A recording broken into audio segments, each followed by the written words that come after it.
menanggapin video yang beredar tentang Ustadz Aidi Hidayat yang seperti ini. Maka turunlah surat musik, surah ke-26 Asy-Syu'ara, para pemusik, para penyair. Dia, tahukah engkau para pemusik itu? Maka muncullah kemudian orang-orang seperti Hasan bin Thabit. Dia keluarkan syair Islami dan diangkat oleh Nabi menjadi syairun Nabi, pemusik di samping Nabi. Semoga ini bisa menjadi pembanding dan semoga teman-teman tidak mudah terpengaruh dengan apa yang beliau sampaikan tentang musik ini. Pertama, beliau ini sampai sejauh ini belum juga mengubah cara berdalilnya. Emang berdalilnya beliau ini banyaknya dicocokologi, dipaksakan, tidak berlandaskan manhaj salafus saleh, tidak menyandarkan pemahamannya kepada para ulama yang mu'tabar, para ulama yang memang betul-betul ahli tafsir. Coba yang pertama, siapa ulama ahli tafsir yang mengatakan surat Asy-Syu'ara surat musik? Ada nggak di antara ulama di zaman dahulu mengatakan demikian? Jangan-jangan ini memang produk beliau sendiri, keluar dari kantong pribadi dengan mudahnya disebarkan kepada kaum muslimin. Yang kedua, beliau ini tidak bisa membedakan antara syair kemudian musik. A'udzu billahi minasyaitonir rajim wa minan nasi may yashtari lahwal hadits liyudilla an sabilillah. Dan di antara manusia ada orang-orang yang mempergunakan kata-kata yang tidak berguna untuk menyesatkan manusia dari jalan Allah. Kata ulama tafsir, karena syaitan telah menunggangi manusia-manusia tersebut dengan lagu-lagu dan musik. Ibnu Mas'ud pernah radhiyallahu anhu ditanya tentang lahu al-hadits, perkataan yang sia-sia, maka beliau mengatakan, demi Allah yang tiada sesembahan yang berhak diibadahi kecuali Dia, ia adalah nyanyian, ia mengulanginya sebanyak 3 kali. Mungkin ada di antara kita mengatakan, saya punya masalah kecil Ustaz, saya hanya masih belum bisa tinggalkan nyanyian, laguan, musik, gitu kan? Saudaraku, saya jawab, ini bukan masalah kecil, ini masalah besar.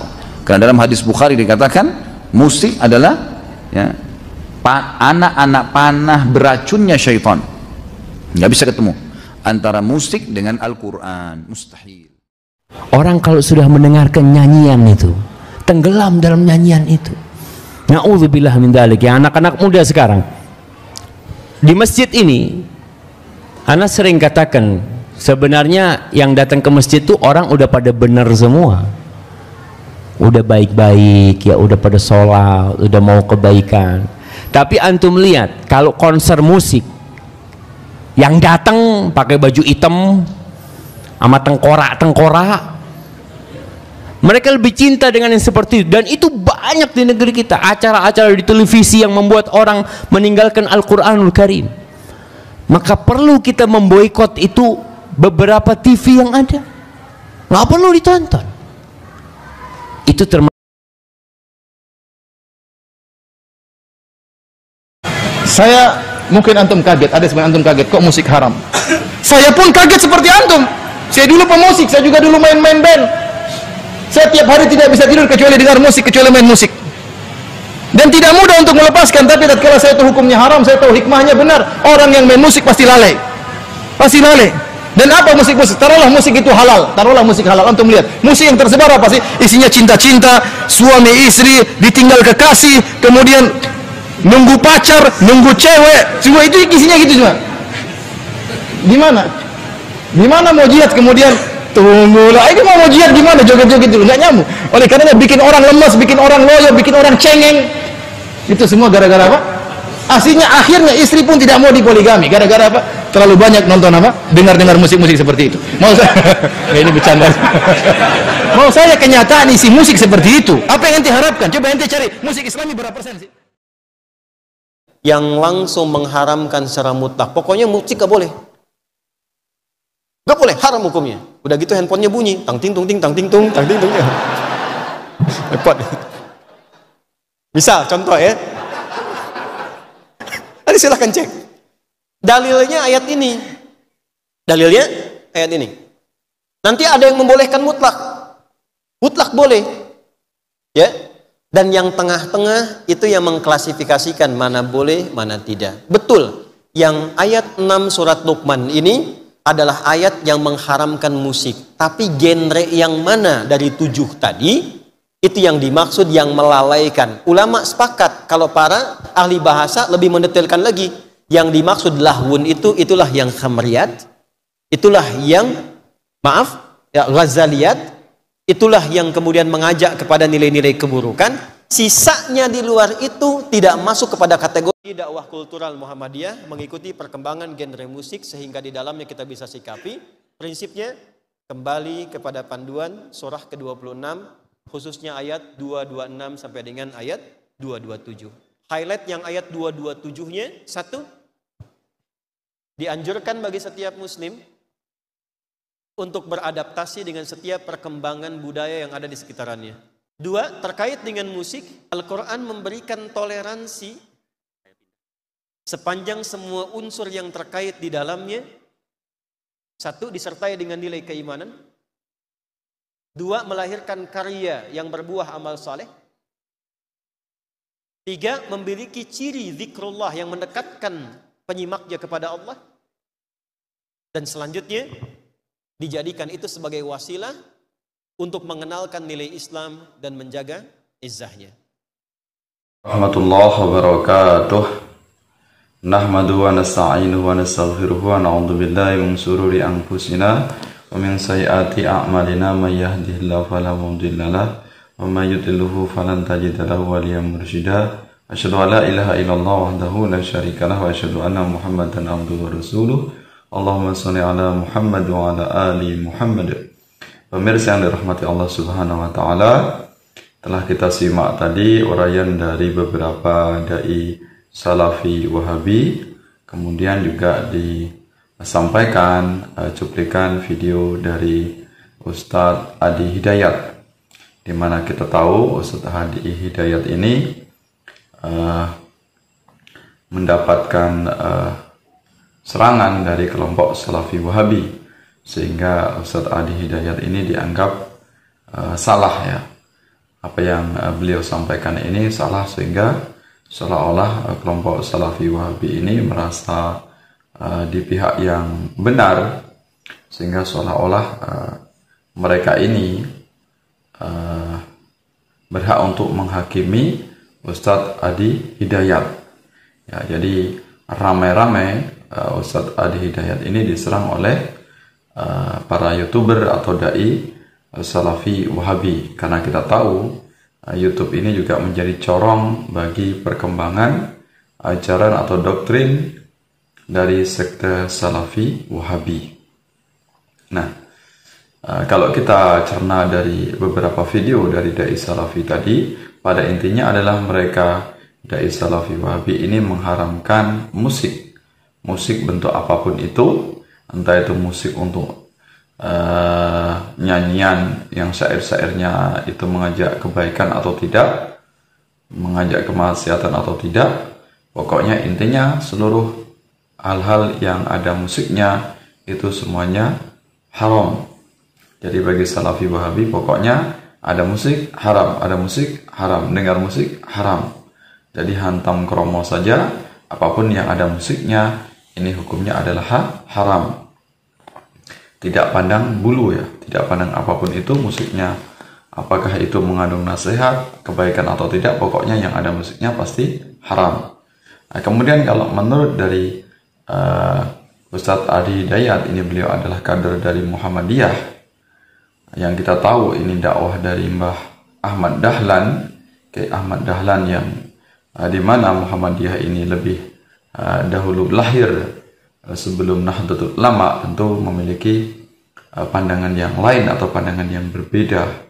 Yang Muhammadiyah ini lahir ormas yang asli dari Indonesia, di mana ulamanya atau pendirinya Muhammad Dahlan ini juga berguru di Mekah ya, dan masih satu sanad dengan pendiri Nahdlatul Ulama yaitu Mbah Hashim Asy'ari. Tentu antara Nahdlatul Ulama dan Muhammadiyah pandangannya tidak jauh berbeda, karena NU maupun Muhammadiyah ini realistis ya. Kita lihat substansinya, bukan dari gamelannya itu ya, bukan dari instrumen atau musik atau liriknya atau syairnya. Karena syair itu ya tidak mesti bagus, sama halnya dengan musik. Syair itu ada syair yang baik, terpuji, ada syair yang tercela. Syair yang baik tentu syair yang mengajak kepada kebaikan. Bahkan Al-Quran ini juga mengandung syair ya. Sehingga Al-Quran lahir untuk mengalahkan para penyair atau asy'ara. Ya, jadi sebaik-baik syair ini adalah Al-Quran, karena Al-Quran ini adalah syair yang langsung dibuat oleh Allah Subhanahu wa ta'ala. Nah, ini. Jadi realistis saja bahwasanya yang namanya musik tentu ada musik yang mengiringi syairnya yang baik, dan tentunya ada musik yang mengiringi syair yang buruk. Jadi musik ini tergantung dari substansi atau dilihat dari lagunya. Kalau lagunya mengajak kepada kebaikan, tentu musiknya juga ini mengandung kebaikan. Ya, jadi menurut pandangan dari Ustadz Adi Hidayat ini, maka yang namanya musik atau syair atau lirik atau instrumen apapun itu, kalau itu mengingatkan kita kepada Allah Subhanahu wa taala, mengingatkan kepada keagungan Allah, tentu ini hukumnya adalah boleh. Kalau seandainya musik atau syair atau lirik apapun itu yang mengajak kepada kemaksiatan, tentu itu adalah hukumnya haram. Ya, nah ini yang dipahami oleh dai kita, yaitu Ustadz Adi Hidayat. Tentu yang namanya orang pintar banyak sekali ya. Bahkan para dai-dai ini pintar kalau mereka berbicara, mereka pintar ngomong. Tapi belum tentu mereka ini bijak ya. Betapa banyak orang yang pintar, tetapi betapa sedikitnya orang yang bijak. Ya, kita selaku umat Islam tentu tidak akan bisa meninggalkan sebuah teknologi. Apalagi di eranya modern ini yang namanya musik tentu sulit untuk kita jauhi atau kita haramkan. Maka solusi terbaik adalah bagaimana ketika kita bermusik, bagaimana kita bersyair. Ya, ini tujuannya adalah untuk kebaikan, tujuannya adalah untuk kemaslahatan.